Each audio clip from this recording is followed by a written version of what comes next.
Di Indonesia, debat calon presiden dirancang sebagai pertunjukan palsu. Tak ada pendalaman masalah. Saya Dewi Jihan dan inilah Opini Tempo.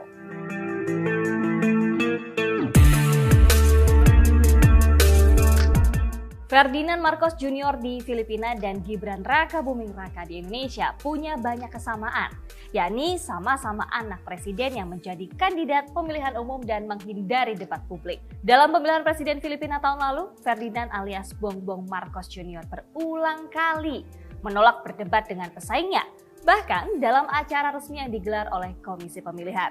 Banyak yang menduga Bongbong cemas dicecar pertanyaan soal pemerintahan ayahnya yang korup dan menindas rakyat hingga digulingkan melalui people power pada 1986.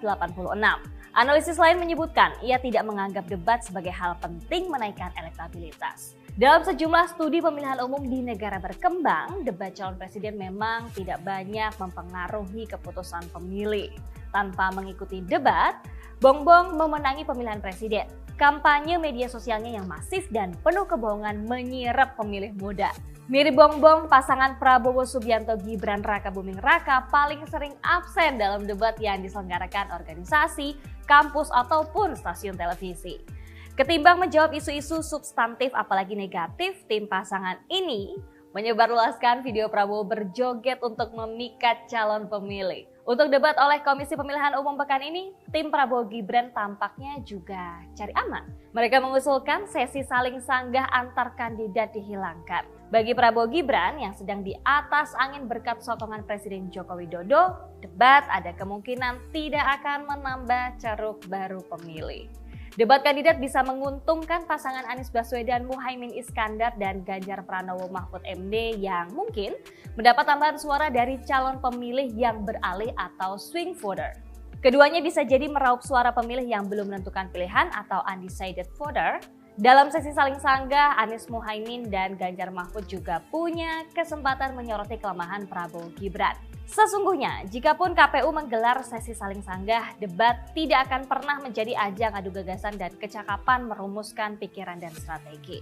Sejak awal, debat kandidat presiden disiapkan sebagai pendalaman visi misi. Disiarkan di televisi dengan sebagian besar pendukung yang bersorak-sorai di lokasi, acara tersebut lebih pantas disebut sebagai pertunjukan ketimbang dialog calon presiden. Karena itu, harapan para calon presiden dan wakil presiden akan mengadu isi pikiran dan saling bantah jauh panggang dari api. Lipat juga keinginan untuk melihat mereka merespons isu tertentu dengan tajam dan menukik. Tanpa perubahan format yang mendasar, debat ini mungkin akan lebih buruk dari debat pemilu 2019. 4 tahun lalu, Joko Widodo dan Prabowo Subianto serta pasangannya tampil seperti robot, yakni membicarakan hal-hal umum dengan jawaban yang telah mereka hafalkan. Mendapat bocoran pertanyaan beberapa hari sebelumnya, jawaban para kandidat presiden menjadi tak autentik. Moderator diskusi bahkan tak diizinkan mengelaborasi atau mengomentari pernyataan para calon. Tugas moderator hanya membacakan pertanyaan yang dirumuskan oleh panelis. Para panelis pun sementara itu juga tak diizinkan bertanya langsung kepada para kandidat. Semua larangan itu tercantum dalam Undang-Undang Pemilihan Umum. Dengan demikian, publik tak bisa melihat karakter calon presiden dan mengukur kemampuan mereka dalam merumuskan pikiran dan strategi memecahkan masalah-masalah besar. Dalam debat calon presiden Amerika Serikat, isu-isu strategis seperti pajak, peningkatan kesejahteraan, dan strategi pertahanan dibahas secara terbuka. Pemilih bisa menyaksikan karakter calon pemimpin mereka, Donald Trump, yang mendominasi dan tak mau mendengar, sementara Joe Biden menjawab patah-patah seperti tak mengerti persoalan.